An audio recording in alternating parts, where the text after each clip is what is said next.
Alright, on a 1990 Kawasaki ZZR 600 is where the plugs are. I'll put how do you take the tank off and the air box and all that stuff off at the end of this video, but I don't know what the actual size of the socket you need, but I have a 5/8 socket to take the plug out, and it is, the plug is a CR9E,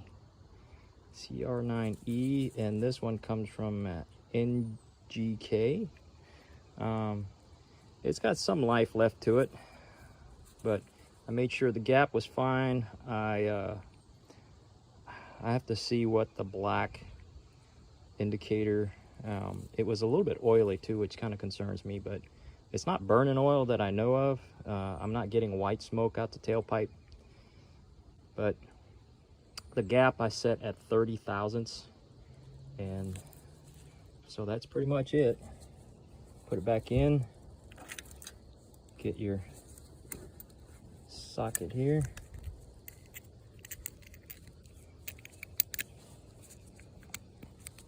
Yep, 5/8 fits just right. And you can torque it, but I've been a mechanic since 1990. And you just know how much. So for disclaimer, you should consult your repair manual to see how tight you should torque it down, but I use snug and a 1/4 turn, so I just get it down to where it doesn't move anymore, and then give it an extra 1/4 turn. All right, so it's not moving, it's not finger tight anymore.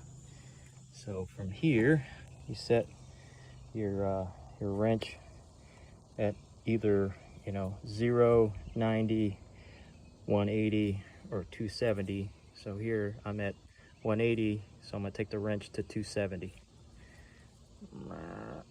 And if it doesn't go, it doesn't go. That's about it. It's only going about 45 degrees, and you don't want to snap these because it is a pain to get out. So I'll give it just a little nudge, and I can feel the crush washer going, and that's it. You don't want it any tighter than that. I don't want it any tighter.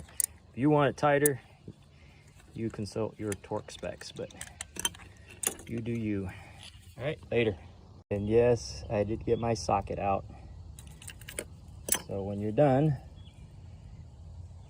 I recommend you just do one at a time, so you don't lose track of which plug wire goes there, where. Go in there until you can hear it kind of ratchet, and that's how you check your plugs or change your plugs. Later. All right, I'm checking the air box right here of my Kawasaki ZZR, and trying to take the gas tank off, but I couldn't find any good videos, and so I had to consult the manual. So the way you do it, I've already propped up the gas tank. This is as high as it goes, but you gotta take the 2 bolts off here. I think they're 10 or 12 millimeter, I don't know. And there's rubber grommets, and the instruction manual tells you to remove 2 mounting bolts under here. I can feel them. They're probably about they feel like 10 millimeter. I'll put in the caption here, but I think what I'm going to do is they're attached to this bracket, so I think it's probably going to be easier just to take this bracket out and loosen this, or take this bolt out, loosen this bolt, same on the other side, and then I can flip it back. I don't want to take the tank all the way off, but yeah, that's what I'm going to do, and I'll show you the end result if that's going to work. Yep, pulling this out and loosening this bolt with a 10 millimeter socket. and you should be able to, well, you are able to lift the tank up. There you go. And then I'll just prop it up. Yeah, I don't, stretching the fuel lines down there. So yeah, you don't want to lift it up too much. Either that or loosen that one hose down there so it doesn't break or pull. So hope that's helped somebody. Later.